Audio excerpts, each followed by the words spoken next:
আসসালামু আলাইকুম রহমতুল্লাহ।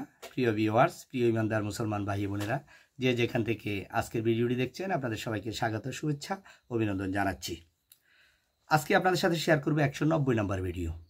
190 নম্বর ভিডিওর ভিতরে একটি হাদিস আপনাদেরকে পড়ে শোনাবো, যেটা হচ্ছে রোজা বিষয়ে।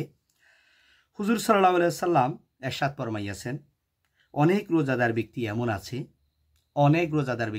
আছে যাহাদের রোজার বিনিময়ে অনাহারে থাকা ব্যতীত আর কিছুই লাভ হয় না।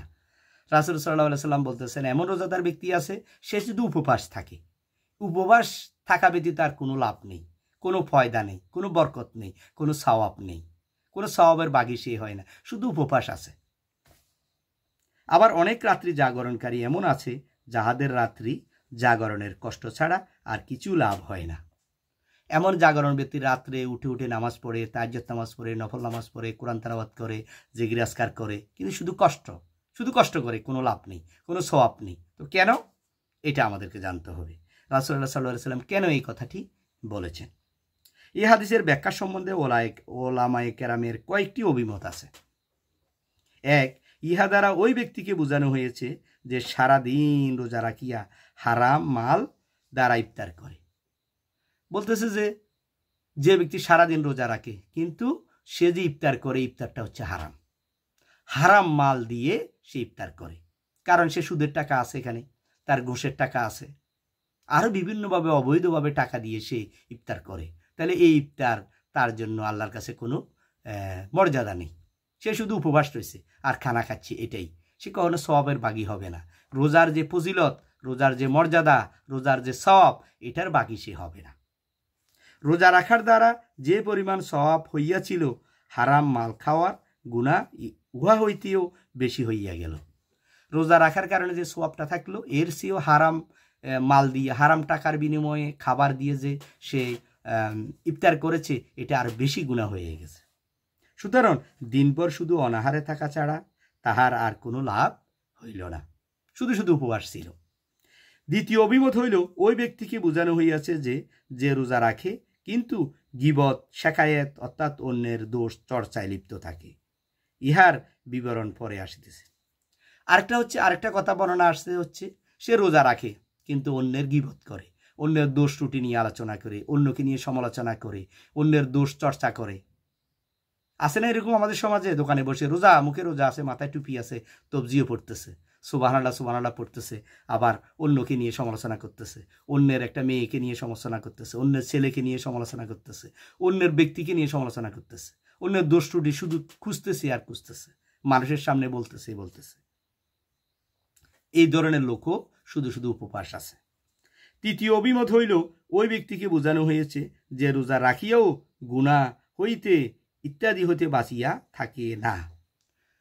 তৃতীয় অভিমত হলো, সে রোজা আছে, রোজা রাখছে, মাথায় টুপিও আছে, সুন্দর পায়জামা পাঞ্জাবি, সাদা পায়জামা পাঞ্জাবি পড়তেছে, নামাজও পড়তেছে, কিন্তু তার গুনাহ নাই, গুনাহ ছাড়ে না। সে মিথ্যা কথা বলা সে ছাড়ে নাই, তার ওজনে কম দেওয়া ছাড়ে নাই, তার সুদ বন্ধ নেই, তার ঘুষ বন্ধ নেই। আবার সে মদও খায়, রাত্রে হইলে রোজা রাখছে, রাত্রে ঘুমানোর আগে মদও খায়, ঠিক আছে? তার সুদেরও লেনদেন বন্ধ নেই, সে ঘুষও খায় অফিসে গেলে। সব ধরনের অবৈধ যত কাজ আছে, যত মিথ্যা আছে, যত জুলুম আছে, সব কিছু সে করতেছে, আবার রোজাও আছে। তাহলে এই লোকের জন্য কোনো ফায়দা নেই। হুজুর সাল্লাল্লাহু আলাইহি সাল্লামের ইরশাদ ও বাণীসমূহ খুবই ব্যাপক ও বহুল অর্থবিশিষ্ট হয়। এসব অভিমত এবং আরও অন্যান্য অভিমতও এ হাদিসে অন্তর্ভুক্ত রহিয়াছে। এমনইভাবে রাত্রি জাগরণের অবস্থা, সারা রাত জাগিয়া কাটাইল, কিন্তু আমোদ ফুর্তির জন্য একটু গীবত করিল কিংবা অন্য কোনো আহাম্মকি কাজ করিল, যাহাতে তাহার সমস্ত রাত্রি জাগরণ বেকার হইয়া গেল।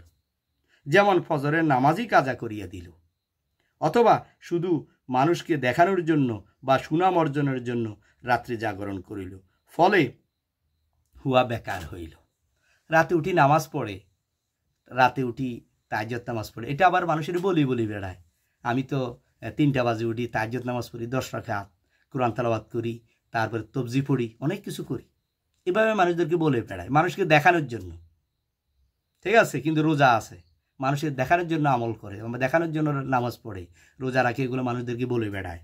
তাহলে এ ধরনের কাজও যদি কেউ করে থাকে এবং সারা রাত বিভিন্ন গীবত শেকায়েত বিভিন্ন অপকর্ম বিভিন্ন মিথ্যা বলা থাকে করে থাকতে থাকতে সারা রাত ঘুমিয়ে পড়ে এবং ফজরের নামাজও সে পড়তে পারে না, এই ধরনের লোক শুধু রোজা রাখছে, শুধু রোজা উপবাস, তার কোনো ফায়দা নেই, কোনো মর্যাদা নেই, কোনো সোয়াব নেই, কোনো সেই ফজিলত লাভ করতে পারলো না এই রোজা নিয়ে। আল্লাহ তাআলা আমাদেরকে এই হাদিস অনুযায়ী যে কথাগুলো আমরা শুনেছি এগুলো থেকে যাতে আমরা রক্ষা পেতে পারি, এগুলো থেকে আমরা রক্ষা পেয়ে যাতে আমরা আমল করতে পারি, পরিপূর্ণভাবে আল্লাহর হক অনুযায়ী যাতে আমল করতে পারি।